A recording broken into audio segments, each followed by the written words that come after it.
Halo, assalamualaikum semuanya. Ketemu lagi di channel Lukman HR. Tanggal 20 Oktober di hari Minggu adalah tepat hari pelantikan Presiden baru Indonesia, Bapak Prabowo. Nah, di acara pelantikan tersebut ada beberapa momen yang menurut aku cukup menarik perhatian. Salah satunya adalah kendaraan yang dipakai Bapak Prabowo ya.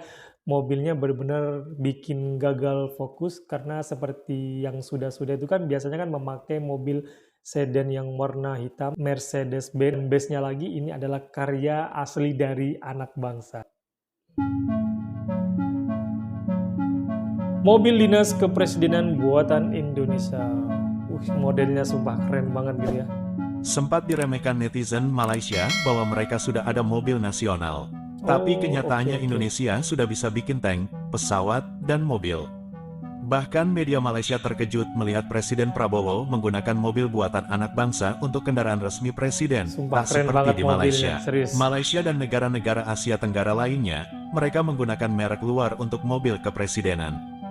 Dan di Oke. sini terlihat reaksi netizen Malaysia melihat bentuk rupa mobil buatan Indonesia.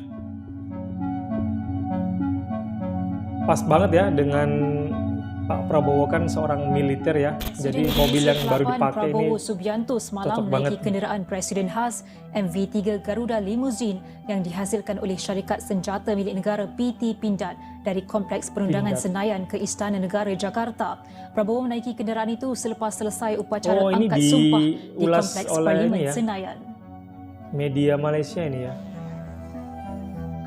Ini adalah kali pertama kenderaan presiden itu diperkenalkan kepada umum lengkap dengan plat kenderaan bertulis Indonesia 1. Dalam satu kenyataan, pengarah urusan PT Pindad Abraham Moss berkata, mereka berbangga kerana kenderaan hasil kerja anak bangsa digunakan semasa hari bersejarah di Indonesia.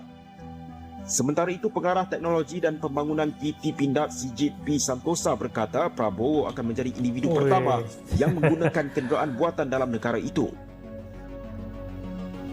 Maung Garuda merupakan SUV 4x4 taktikal ringan yang direka untuk menyokong operasi pertempuran jarak dekat dan mengharungi laluan yang Dan ini sukar. anti peluru ya katanya. Berdasarkan laman rasmi Pindad, Maung direka untuk keboleh gerakan yang tangkas dan boleh dipercayai bagi menyokong mobiliti penggunanya dalam pelbagai bidang operasi. SUV ini mempunyai kelajuan selamat 120 km sejam, transmisi manual 6 kelajuan dan jarak perjalanan sehingga 800 km. Maung boleh dilengkapi dengan pendakap senjata 7.62 mm, konsol senjata SS2V4, peranti navigasi GPS, penjejak kenderaan dan peralatan lain. Kereta 4 penumpang itu seberat 2,160 Bener loh, bener-bener mobilnya tuh gagah banget gitu ya. Sesuai untuk pelbagai kegunaan. Bagaimanapun kenderaan untuk Prabowo diubah sesuai dengan gaya Eropah dengan karakternya dan Pak dilengkapi Prabowo rim gitu ya. chrome serta terdapat logo Garuda di belakangnya. Indonesia.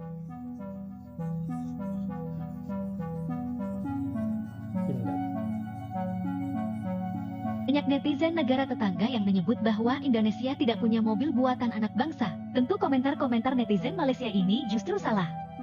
Jadi, apa bedanya Proton dengan PT Astra Internasional? Pada tahun 2018, Proton Holding Berhad telah dibeli sahamnya sebanyak 49,9% oleh perusahaan asal Cina.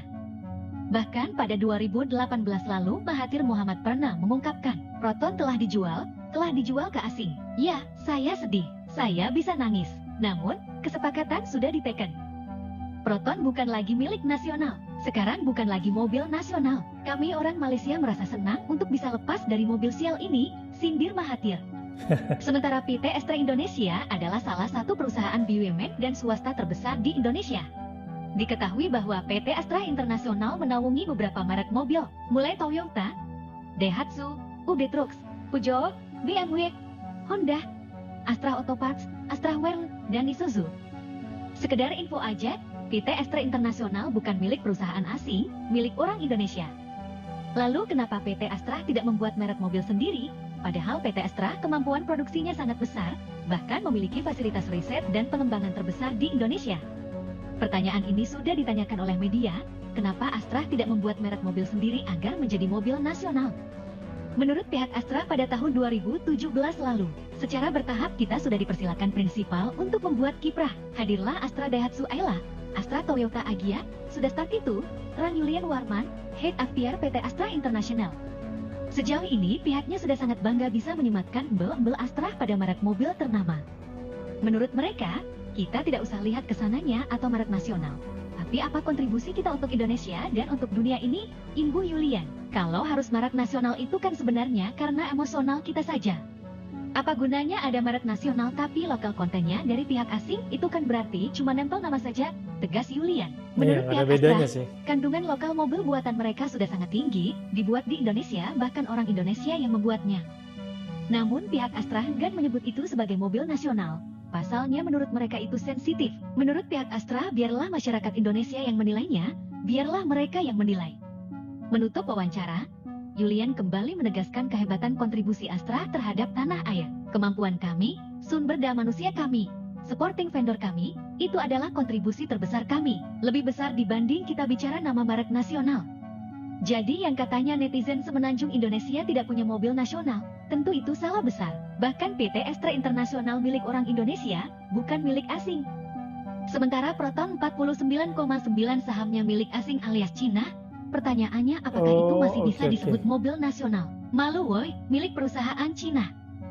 Korea proteksionis 25 tahun. Tidak izinkan rakyat Korea beli mobil asing. Oke lah, kita kan bangsa yang baik. Tapi masa kita sudah 78 tahun merdeka, nggak ada mobil buatan Indonesia. Malaysia 1/10 kita berani bikin mobil Proton. Jadi ini kembali lagi will. Jadi saudara-saudara, benar, mari kita merdeka bersama-sama. Mari kita berpihak kepada rakyat kita sendiri. Masa tidak ada insinyur Indonesia yang bisa bikin mobil? Ternyata ada. Ternyata ada. Ternyata Saya menemukan ada profesor Indonesia lulusan MIT. Hari pertama dia lulus dari MIT direkrut oleh General Motor. Dia kerja di General Motor kalau nggak salah 13 tahun atau 15 tahun. Saya dengar ada orang itu. Saya dengar bahwa dia sudah kembali ke Indonesia. Saya tarik dia. Profesor, daripada Anda hanya ngajar di ITB sangat penting, tapi Anda tetap ngajar di ITB, tapi Anda jadi direktur produksi teknologi di Pindad, dan itu hasilnya adalah mobil buatan Indonesia. Ya, menurut aku memang suatu suatu kebanggaan tersendiri ya, sebuah negara itu mempunyai atau memproduksi mobil nasionalnya sendiri ya. Oke teman-teman, itu video ulasan kali ini, semoga kalian suka, semoga kalian terhibur ya. Pokoknya dukung terus channel ini dengan subscribe, like, dan komen. Terima kasih semuanya. Assalamualaikum.